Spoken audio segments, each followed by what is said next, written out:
Boa noite, amigos ligados ao apito final. Estamos aqui para mais uma rodada, uma pós-rodada aí de Brasileirão, a 25ª rodada do Brasileirão. Vamos falar um pouco aí sobre as rodadas e o que aconteceu. Estamos aqui com o nosso comentarista Lucas Sepp. Aí, rapaziada, vamos falar tudo dos principais jogos de ontem e dia de sábado do Brasileirão também, nessa 25ª rodada. Foda. Vocês já percebem a minha desanimação depois daquele jogo pífio do Flamengo, mas de boa. Vamos começar falando sobre o líder, Botafogo, campeão desde 1910. Vamos, Botafogo. Botafogo está na liderança, contrariando tudo que eu falei. Botafogo vence, o Fortaleza abre 2-0 e se distancia do Fortaleza abrindo 2 pontos, e dos outros times já foi, né? Já 4, 5. O que vamos falar sobre o Botafogo, essa partida deles? Ao contrário do que eu falei, aconteceu tudo ao contrário. Semana passada, quer dizer, o último vídeo eu falei que a pressão ia cair em cima do Botafogo, tentei jogar a mandinga, mas não pegou, não. O Botafogo jogou bem. O Fortaleza não é uma equipe que tem capacidade para bater nesse Botafogo, pois ele está bem equilibrado, tanto no ataque quanto na defesa, no meio campo. É um time que você olha e você não vê um defeito. Tipo assim, exemplo, sei lá, se o problema, exemplo, do Flamengo é a defesa, digamos assim. O do Botafogo não tem um problema assim. É um time equilibrado totalmente. Você vê que a defesa é bem irregular, o meio campo é bem irregular e o ataque é bem regular. Vale destacar que os jogadores do Botafogo estão comprometidos para buscar esse Brasileirão, que não vem há muito tempo, né? E também vale ressaltar que o Fortaleza também não está fazendo uma boa campanha, pô. Não é porque eles perderam pro Botafogo que é de jogar fora. Pô, é um trabalho muito bem feito do Fortaleza. O Fortaleza brigando pelo título, ninguém ia esperar isso aí. Ano passado, chegando na final da Sul-Americana. Então, a gente tem que parabenizar o Fortaleza também por estar nessa fase ótima. E ver também, destacar o momento do Botafogo. Muitas pessoas como eu não acreditam no título deles, mas eles estão brigando aí. Vamos ver até quando. Sepp, o que você acha sobre esse jogo, sobre essa rodada? Não, o Botafogo fez o que se esperava, né? Ele jogando em casa, ele sempre é dominante, ele tem a iniciativa do jogo. O Fortaleza, eu acho que se defendeu demais. Eu acho que ficou muito recuado o jogo inteiro. Isso chamou o Botafogo ainda mais para ataque. O Botafogo perdeu muito gol antes de fazer aquele primeiro com o Igor Jesus. Inclusive, o Igor Jesus perdeu um gol inacreditável, que teve um cruzamento lá na área e cabeceou a bola para fora. Tava cara a cara com o goleiro do Fortaleza, que acabou errando.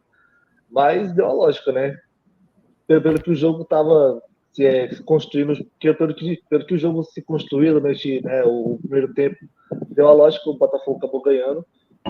Fortaleza, como você bem disse, ele está numa campanha acima do esperado. Acho que o esperado do Fortaleza é um G6, um G4, mas disputar título, ficar ali, chegar a disputar um jogo valendo liderança, acho que não estava nos planos do Fortaleza para essa temporada. Isso mostra também a organização do Fortaleza, né? Porque você, há 5 anos atrás, imaginar que o Fortaleza estaria nessa situação até hoje parecer loucura, né? Mas não é. Hoje o futebol é assim, os times que estão mais organizados financeiramente acabam, não só financeiramente, mas também em gestão, acabam se sobressaindo em relação aos grandes, né? Considerados grandes. E o Botafogo resta uma liderança, mas tem o Palmeiras na cola. Eu acho que o Botafogo, a principal preocupação do Botafogo não é nem o Fortaleza, é o Palmeiras, porque tem a sombra do ano passado, tem aquele fantasma do título que foi perdido, e a diferença está menor. No passado estava 14, hoje só está 3 pontos só. Então, o Botafogo está líder, mas está naquela coisa de tomar uma precaução maior, ficar em alerta, porque se bobear, o Palmeiras vai pegar a liderança e todo mundo sabe que a tendência é ele não perder mais. Já que você tocou no assunto do Palmeiras, vamos falar um pouco sobre esse jogo do Palmeiras e Atlético Paranaense, que o Palmeiras conseguiu a vitória lá na casa do Atlético Paranaense, lá em Curitiba, com o destaque do nossa joia do futebol brasileiro, Estevão, e entre outros aí, que está no Palmeiras há muito tempo. O trabalho do Abel é muito consistente, cara. Não tem o que fazer. Se você vacilar, o Palmeiras, que nem o Lucas Sepp tá falando aí, vai papar mais um brasileiro. Se vacilar, acabou. É um time que dificilmente vai ser batido, porque tem um técnico excelente, né? Por mais que dê umas rameladas aí, dê umas vaciladas nas Copas, mas em pontos corridos é muito difícil bater o Palmeiras, porque é um time equilibrado, mais equilibrado até que o Botafogo, na minha opinião. É um time que dificilmente vai perder ponto para time pequeno, para time besta, assim, e é difícil de tirar ponto do Palmeiras se não tinha jogos tipo, contra os grandes, considerados grandes, né? E na sua opinião, Sepp, você acha que dá para buscar isso, brasileiro? Dá, porque, como eu falei, o Palmeiras ele é o único time que está entre do primeiro até o oitavo, né? Que é o Cruzeiro. Não, o primeiro sétimo, né? Que é o Cruzeiro. É o único que está disputando só o Brasileirão, então ele tem essa vantagem de estar descansado, de estar mais inteiro. Fisicamente isso vai pesar muito, porque agora que vai afunilar a questão física, os jogadores vão começar a cansar. Você vê mesmo o Flamengo. O Flamengo contrata o jogador e no outro jogo já está sentindo a coxa já. Isso é físico, entendeu? É um desgaste físico muito grande. E eu, no jogo, eu não queria nem destacar primeiro o Palmeiras, queria destacar o Mikael. O Mikael que salvou, se não fosse o Mikael, seria um 5-0 fácil. Ele salvou o Atlético de uma goleada. Mikael, que é aqui de Porto Velho, vale lembrar, nosso conterrâneo aqui de Porto Velho, gênio. Se eu fosse o Anderson Barros, atrás do Mikael, que ele tem potencial para ser um baita goleiro. E eu queria saber também o que tem na água do Atlético Paranaense, cara, que é só goleiro bom que eles revelam. Só goleiro bom. Tem agora o Everton no Palmeiras. Tem o Santos, apesar de ter sido contestado, mas ele salvou muito em 22 do Flamengo nas Copas. Tem o Léo Nick agora também, que é o titular. O Bento, que foi agora para a Arábia Saudita. Então, é uma escola de goleiros muito boa. Muito boa a escola de goleiros. A água deles ali é fenomenal. Assim como a água do Santos para revelar craque também é daquele jeito. Mas o deles é de goleiro. Eles fizeram uma macumba lá, eles enterraram uma luva do Iaquim lá no CT, alguma coisa assim, porque é bizarro. Eles todo ano tem um goleiro brabo no coisa deles. Mas falando sobre o jogo em si. O Palmeiras muito dominante, muito forte. Eu acho o destaque também que eu daria, Caio Paulista, baita lateral.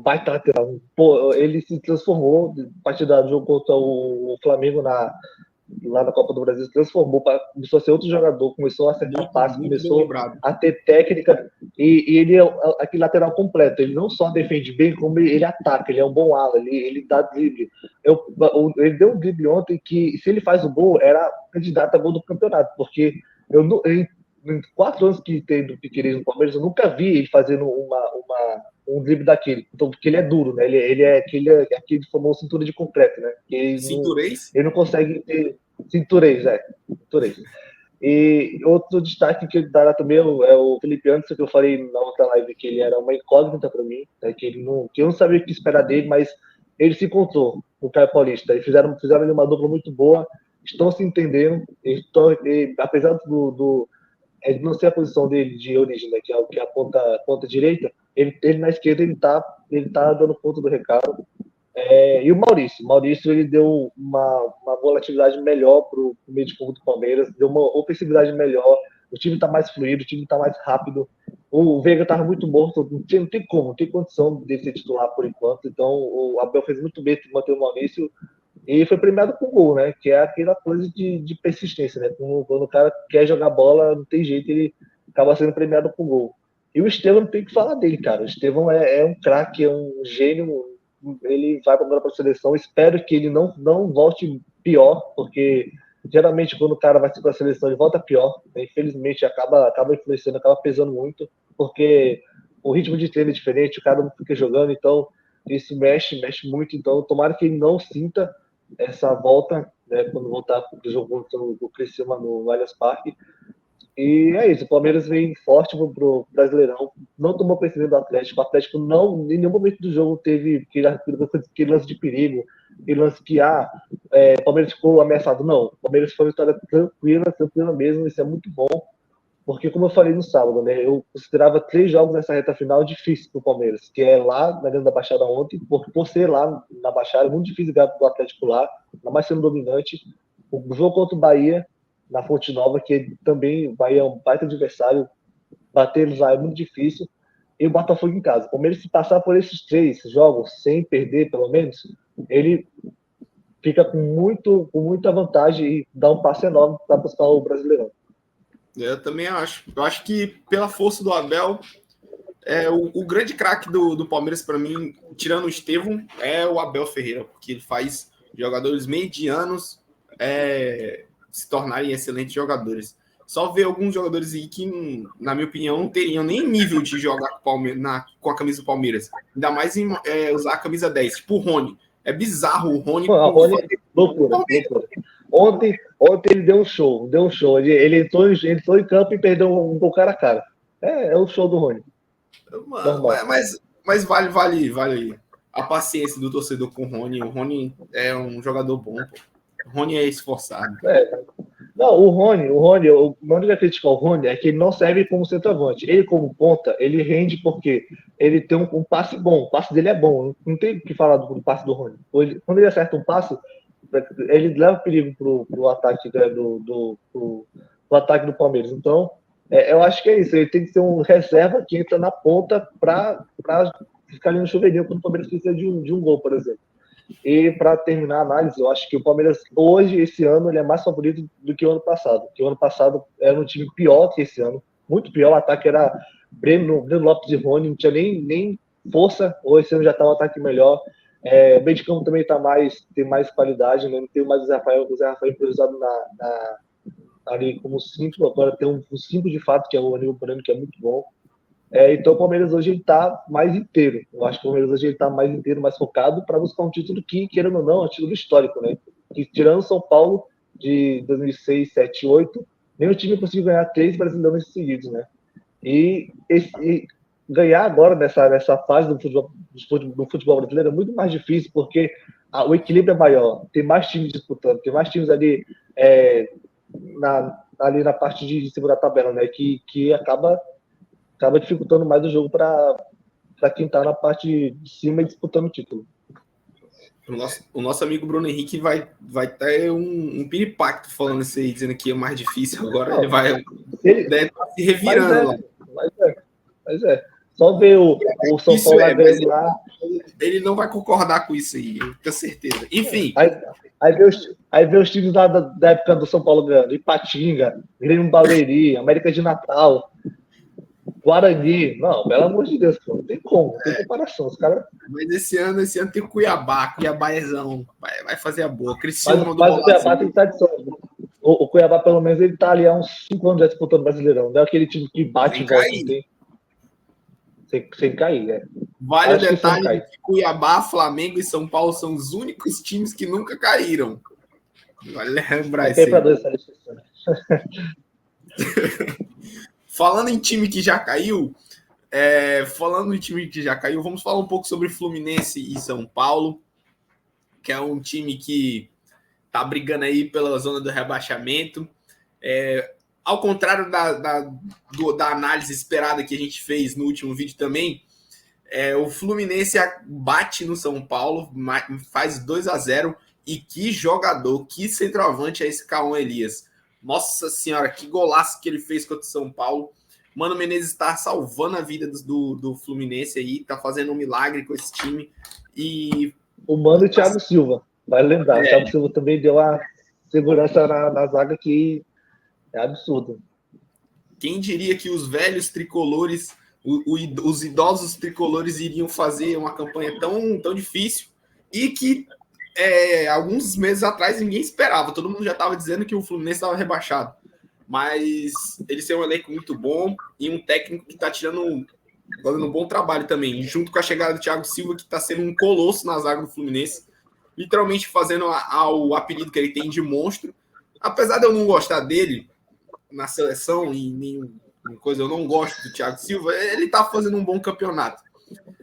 Clubismo à parte, o Fluminense não vai cair esse ano. Acredito que o Fluminense tem um bom elenco e vai brigar, se duvidar, até por por uma vaguinha na Sul-Americana, ou que se duvidar até lá em cima. Vamos ver. Na final de Libertadores, não duvido não. Vamos ver, vamos ver. Mas falando desse jogo, o Fluminense, ele, como falei no sábado, né, ele se encontrou com o Mano Menezes. Acho que é muito difícil você acertar um trabalho tão diferente como era do Diniz para o Mano, que é muito diferente. O Diniz é um jogo mais rápido, um jogo que ele tese mais ofensivo. O Mano é um jogo mais reativo, né? Ele tem aquela coisa de retancar, de fazer a ganha de 1-0 e colocar o time todo na área para defender. E detalhe, o Thiago Silva, desde que ele jogou todos os jogos que ele jogou, o Fluminense não tomou gol. Não tomou gol. Então, assim, muito significativo essa informação. Ou seja, mostra que ele está fazendo uma diferença na defesa, ele está colocando ali a ordem na casa. E o São Paulo, eu acho que é hora de ligar o sinal de alerta, porque 2 derrotas consecutivas não é um bom. Ele já não jogou bem contra o Nacional lá no Uruguai, né? Já não vinha jogando bem, já não jogou bem também contra o Palmeiras. Então, é um time que está começando a oscilar no momento decisivo. Isso não é bom para o São Paulo. Se continuar desse jeito, acho que corre muito risco de cair fora, tanto na Copa do Brasil quanto na Libertadores. Aí, se acontecer isso, acabou no São Paulo, porque não tem como brigar pelo Brasileirão mais. E o Atlético Mineiro, olhando essa má fase do São Paulo, deve estar esfregando as mãos. Porque ganhou o primeiro jogo de 1-0 lá, né? O Atlético ganhou a sobrevida, né? A sobrevida agora, ontem mesmo foi buscar uma virada contra o Grêmio lá na arena do Grêmio, mesmo com um jogador a mais, é difícil você sair de 2-0 buscar para virar para 3-2, então vai ser um confronto interessante na quarta-feira que vem, quinta, na verdade. São Paulo e Atlético lá. Vamos, dando, já que já começou a falar do Atlético, vamos falar então de Atlético Mineiro e Grêmio? O Atlético Mineiro visitou lá o Grêmio. Foi na arena do Grêmio, né? Foi a volta da arena. Foi das enchentes lá. O Atlético Mineiro recebeu lá o Grêmio lá, ou foi lá jogar contra o Grêmio, e acabou ganhando de 3-2 de virada. O Grêmio venceu o jogo por 2-0, mas aconteceu uma pane lá e o Atlético Mineiro acabou por virar o jogo por 3-2. Sepp, o que você acha disso aí? Eu vi hoje de manhã lá no Premier, né, que passa a reprise do jogo. Acabei vendo o jogo do Grêmio com o Atlético. O que aconteceu foi que o Grêmio cansou, porque quando você tem um jogador a menos, ainda mais sendo um defensor, você tem que mexer na parte tática do time, né? Você tem que tirar um atacante, colocar um zagueiro, e mesmo assim conseguiu fazer 2-0. Aconteceu que o Renato, para segurar o resultado, ele acabou tirando muito atacante e colocou muito defensor, e acabou chamando o Atlético para o jogo. O Atlético teve aquele pênalti do escape que ele bateu. Aí depois teve o gol de empate e a virada com o Vargas. Então foi um resultado assim que o Grêmio acabou sentindo muito o empate, principalmente depois do empate. O Grêmio morreu no jogo, acabou chamando mais ainda o Atlético e acabou perdendo. E o Grêmio também não está numa situação muito boa, né? Eu falei, o Grêmio não tá se contando na temporada, está muita oscilação de resultado. E é bem preocupante a situação do Grêmio. Se dormir um pouquinho, é capaz de brigar, ficar bem próximo ali do Z4 ali. Quando damos continuidade aqui ao programa, vamos falar um pouco sobre o jogo do Vasco. O Vasco que venceu e praticamente já, que nem eu falei, o Vasco não vai brigar. Vocês falaram, né, que o Vasco não iria brigar pelo rebaixamento e tal. Eu tô acabando de perceber que eu falei uma belíssima bosta nas últimas lives, falando que o Vasco ia brigar para não cair, mas clubismo à parte, acho que o Vasco vai pegar uma vaga ali de Sul-Americana. O time embalou, o trem-bala da Colina foi embora e agora o Coutinho chegou e tudo mais, e eles vão embora, rapaz. Eles estão com o apoio da torcida e vão buscar uma vaguinha de Sul-Americana aí. Venceram Vitória, se distanciando mais ainda da zona de rebaixamento. Eu acho muito difícil o Vasco voltar para a zona ou brigar por alguma coisa mais inferior.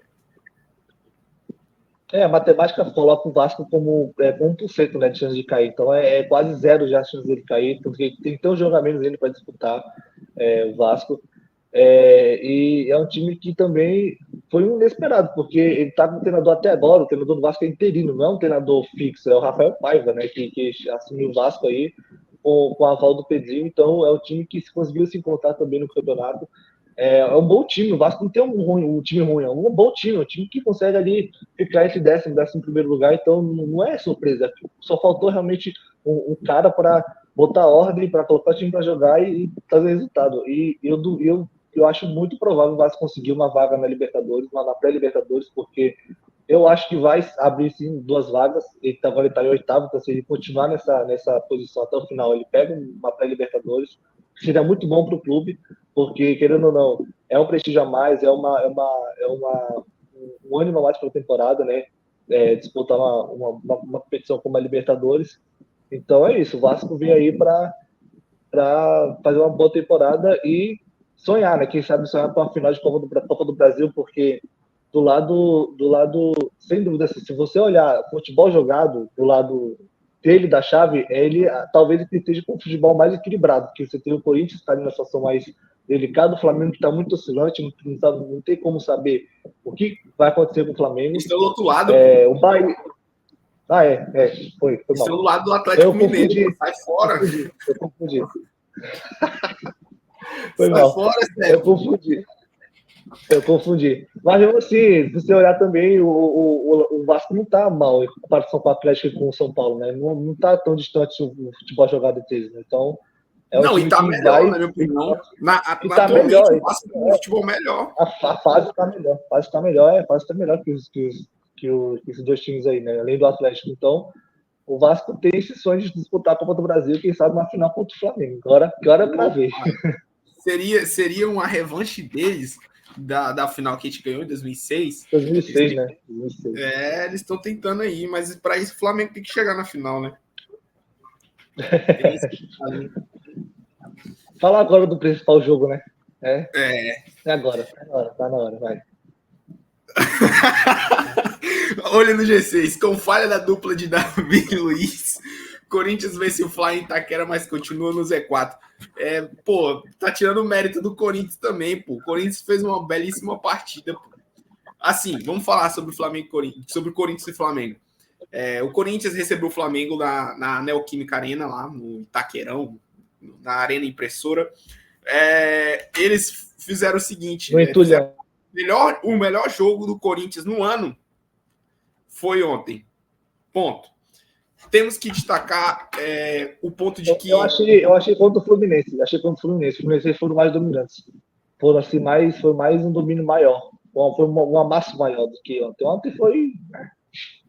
mais... enfim. Mas contra o Fluminense... Segue.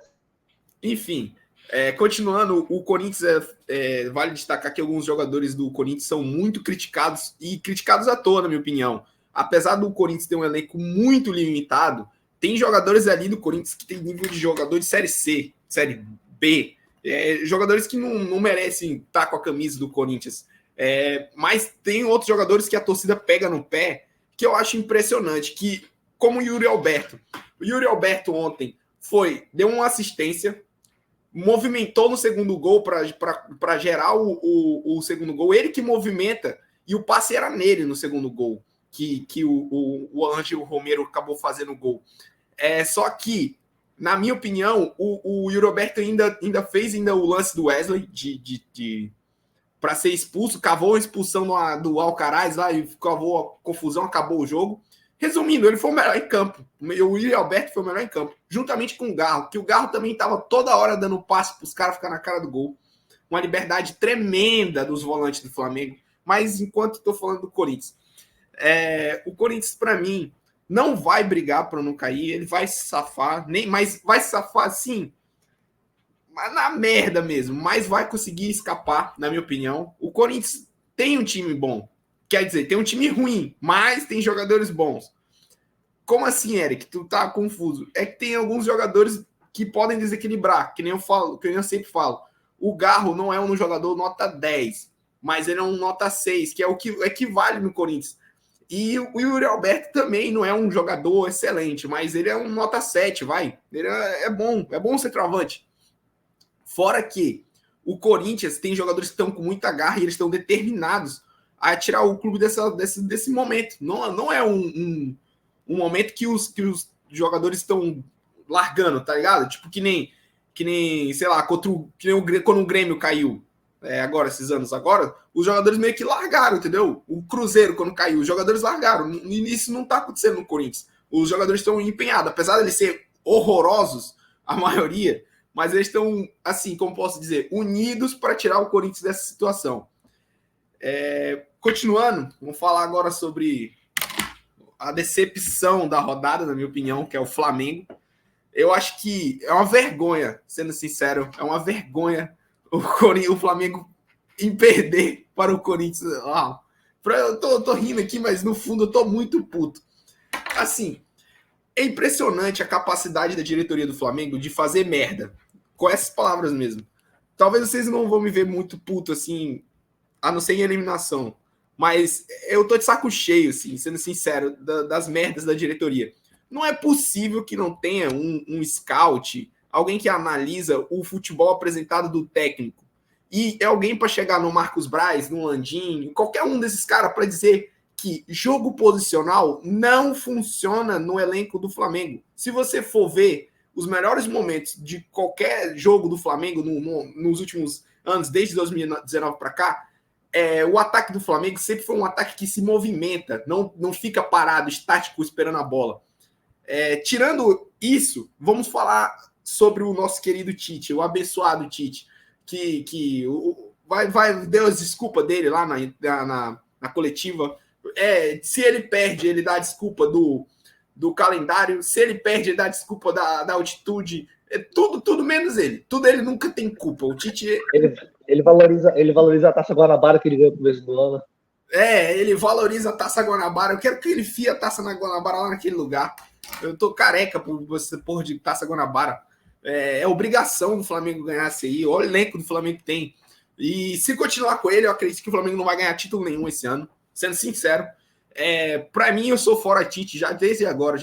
Desde antes. Não, por mim, nem vinha.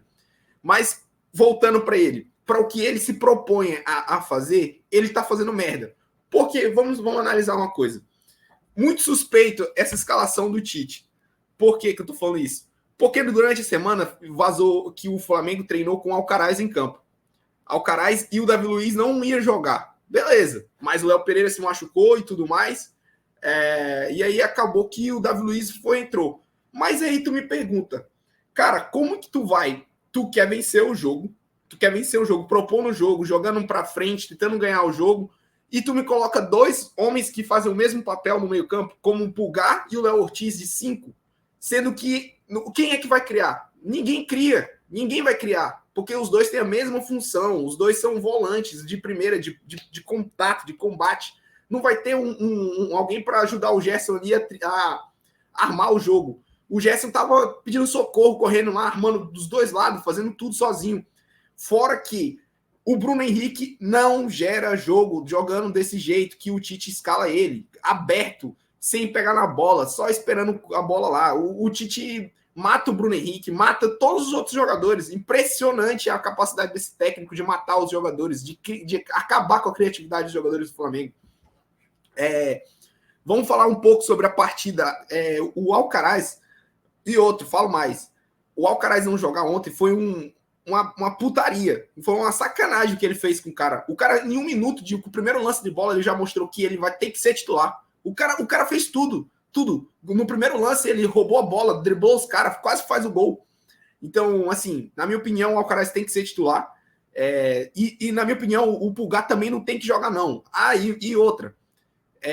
Que o Davi Luiz não tava, o Léo Pereira se machucou e o Davi Luiz entrou. Não, cara, não é isso. O Davi Luiz não deveria ter jogado. Por que eu falo isso? Porque o ataque do Corinthians é um ataque rápido. Se qualquer um que assiste futebol vê. O Yuri Alberto é rápido, os outros caras, tudo é rápido ali, cara. O primeiro gol, o Davi Luiz parecia uma criança, cara. Foi vergonhoso. Ele não conseguia dar o bote no cara. Como que um zagueiro não consegue acompanhar um centroavante? Não dá um bote, cara. O Yuri Alberto parou na frente dele, esperou outro cara chegar, cruzou e saiu o gol. No segundo gol, você olha que o erro de marcação tá no Pulgar também, que deixa o Garro sozinho, completamente sozinho. O espaço ali era um latifúndio pro Garro. Se dá aquele espaço ali pro Arrascaeta, o Flamengo tinha tomado uns 5-0, se fosse o Arrascaeta ali. Mas, enfim, dá o passe e o Davi Luiz, cara, impressionante. Ele olha, o Yuri Alberto passa nas costas dele e o Romero passa na frente do Davi Luiz, na frente. E ele pega e fica praticamente assim, o braço cruzado, olhando o cara, e o cara faz o gol, porque o cara tá parado olhando, não marcou, não fez nada, mano. Então, qual é a função do zagueiro desse? Aí depois das duas merdas que ele faz, o Tite me tira o Davi Luiz para colocar o grandioso Alan. Esse cara aí é doente. Eu não vou mais falar dele, não. Desse cara eu não vou falar, não. Porque, para mim, o erro é do técnico que tá colocando ele em campo e o cara tá em uma descendente, uma péssima fase. Um dos piores volantes que eu já vi com a camisa do Flamengo. Aí ainda coloca o Carlinhos para completar. Porque a culpa também não é do Carlinhos, cara. O Carlinhos só tá no Flamengo porque o Gabigol fez merda daquele negócio do doping. E aí não tinha ninguém para substituir o Pedro e ia ter que colocar alguém. Ou era o Carlinhos, ou era algum moleque da base para ser queimado. Então é melhor contratar o Carlinhos, porque, sei lá, algum moleque da base pode gerar futuras vendas, futuro lucro pro Flamengo. Enfim. Pode falar aí, Sepp. Desabafei. Não, eu acho que foi isso mesmo que falou. O Flamengo, na verdade, a diferença maior foi a postura. O Flamengo ele não entrou para ganhar do Corinthians, claramente. Ele entrou numa passada diferente, o Corinthians estava ali empolgado com o aniversário do time e tal, essas coisas todas. Aí o Flamengo entrou morto no campo já, morto em campo. Até falei no nosso grupo que a gente tem, que era questão de tempo para o Corinthians fazer gol, porque era muito claro que o Corinthians estava querendo o jogo, estava buscando o resultado, estava querendo abrir o placar logo. O Flamengo estava ali, um jogo muito passivo, muito morno, muito sem vida. Essa é a verdade. O Flamengo estava ontem, sem vida, não tinha aquela gana de buscar o resultado. E ontem, para mim, a derrota está na conta do Davi Luiz e do Tite também. Mas do Davi Luiz foi absurdo o que ele fez ontem, foi inacreditável. Se ele fosse um jogador do meu time, fosse, sei lá, Gustavo Gomes, que pegou os 2 gols lá na Libertadores da Copa do Brasil, eu ficava puto também. Tão puto quanto o Eric ficou, porque, cara, inacreditável. Um zagueiro não acompanhar o atacante, ele não conseguir dar o bote no atacante no primeiro gol, né, que foi do Roberto. No segundo gol, ele vê ele vê o Romero passando na frente dele, ele fica com aquela cara dele de mongol, olhando assim pro nada, entendeu? Ele não faz nada. Eu até falei no grupo lá, apareceu o 7x1, pô, o 7x1 ele fez do mesmo jeito, ele ficou olhando o Miller passar lá e fazer o gol lá no Júlio César, foi do mesmo jeito, ele parece que ele desistiu do lance, entendeu? Isso pro zagueiro inaceitável, ele tem que tentar, nem que ele dê um carrinho, nem que ele seja expulso, nem que ele faça um pênalti, ele tem que tentar, porque pelo menos ele tentou, é melhor você correr o risco e, sei lá, seu gol depois, mas do que você ficar parado, ser inerte e não conseguir impedir o ataque do time adversário. E ontem também eu vi um time muito do Corinthians eu vi um time muito mais organizado. Acho que eles estão focando no mesmo brasileiro, mas eu acho que eles não conseguem escapar, porque a tabela deles é muito difícil, eles estão com um jogo a menos ainda, um jogo a mais, na verdade, da diferença deles do Vasco até o Fluminense, todos têm um jogo a menos para disputar. Então, a diferença que o Corinthians tem dos outros não é real, é uma diferença falsa. Por exemplo, acho que agora está 1 ponto do Fluminense. Então não é 1 ponto, pode ser 4 se o Fluminense ganhar aquele jogo que ele está devendo. Eu acho que vai ser um roteiro muito próximo do Santos do ano passado. Vai ficar ali dando esperança. Na última rodada vai acabar perdendo o jogo e vai acabar sendo rebaixado. Essa é a sensação que eu tenho, porque o time do Corinthians é um time muito limitado, muito fraco. É um time que não tem uma força para buscar uma permanência. E voltando para o Flamengo, o Alcaraz entrou muito bem, apesar da expulsão, que ele foi muito infantil, muito, né? Não tinha precisando de fazer aquilo, ele foi muito ali ingênuo, né? Porque claramente foi uma isca que o Corinthians mordeu, que o Corinthians jogou para o Flamengo morder. Foi a expulsão do Roberto. Ele jogou ali para causar confusão. O Wesley também caiu muito na pilha, não precisava daquilo, era só ele ter se afastado e tal. Pois é, não tinha o que fazer, cara. Ele foi expulso, acabou. O Flamengo tinha um jogador a mais, que já até buscar um empate, ele acabou, não tinha nem que aí veio a briga, veio a discussão, os caras todos querendo se matar lá, o cara querendo dar um burro na cara do Rian.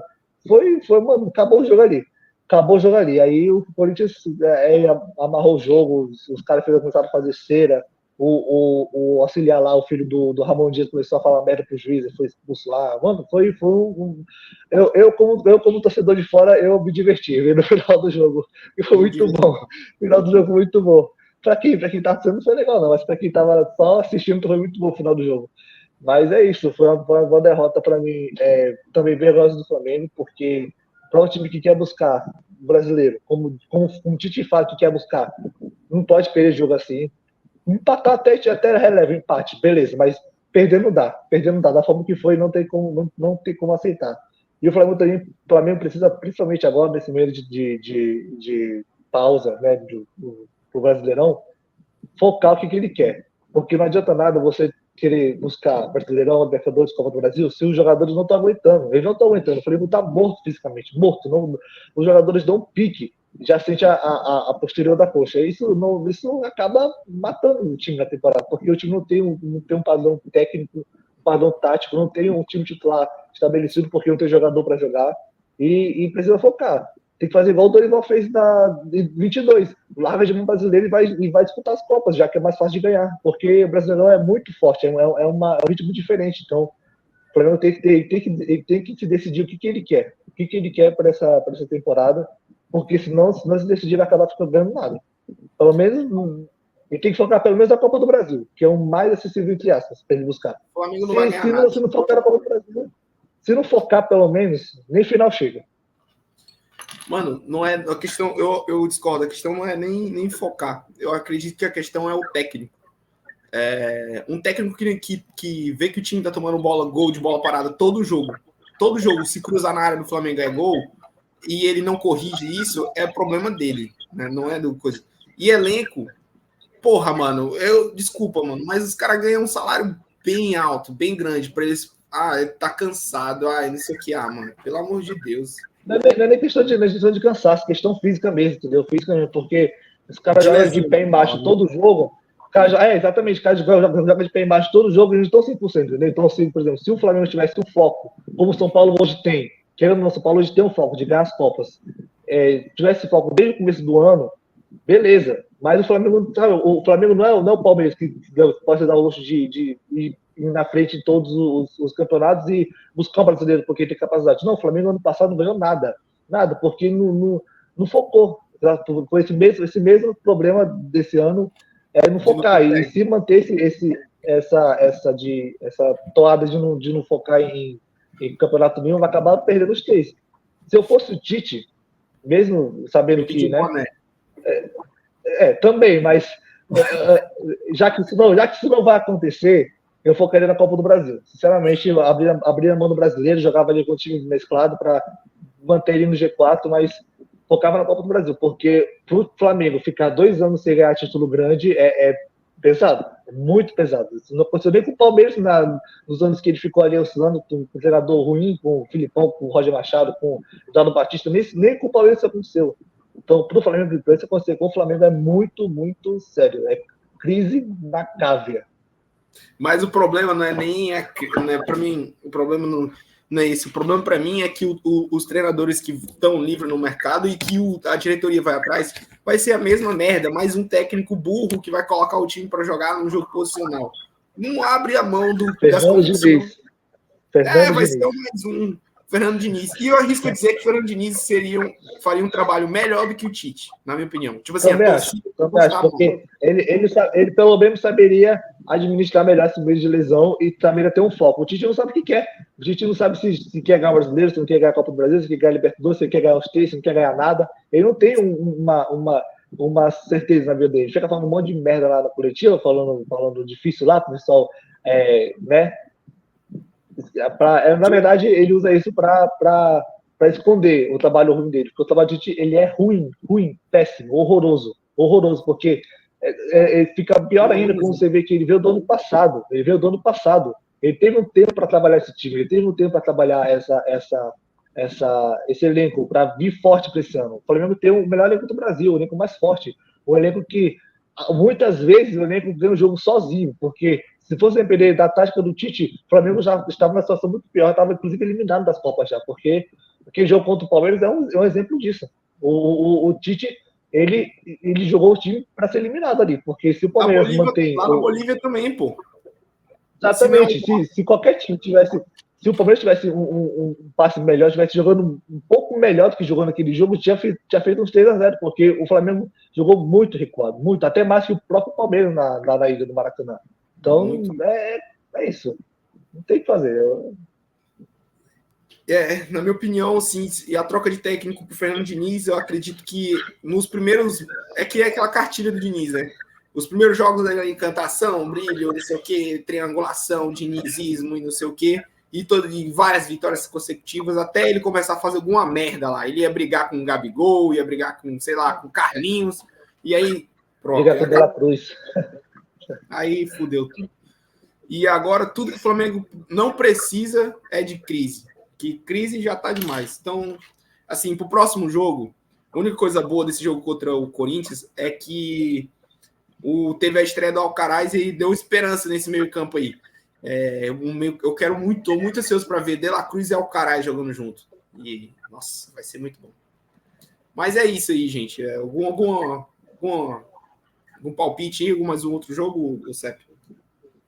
Não, só isso mesmo. Só destacar também a equipe do Cruzeiro, que a gente cravou, inclusive, o resultado. Cravamos os 6x1 do Cruzeiro em cima do Atlético Goianiense. E o Cruzeiro também está ali brigando, né, pelo G6, querendo se aproximar mais do time de Vitória na parte da tabela. E é isso, né? Foi uma rodada muito boa, na minha opinião, com vários jogos bons, né? Os 3 jogos que eu vi foram bons, né? O Botafogo Fortaleza, o Corinthians de Fla e o Palmeiras Atlético. E os times aí já estão sabendo para que vão brigar, né? Se vão brigar por títulos, se vão realmente disputar rebaixamento, como é o caso do Fluminense, do Bragantino, que vai ser uma disputa boa essa reta final aí do Brasileirão. Mas é isso, gente. Se vemos aí na próxima rodada. Talvez essa semana a gente faça mais alguma outra live. Talvez falando sobre... Seleção brasileira. Sobre a seleção. Agora vocês vão ver opiniões polêmicas sobre a seleção brasileira. Enfim, a gente se vê aí nos próximos dias e a gente deseja aí uma boa noite para vocês, boa tarde, bom dia, não seja o horário que você esteja assistindo, e desejamos felicidades para vocês e que seu time seja campeão, ainda mais se for o Flamengo. Tamo junto. Valeu, galera!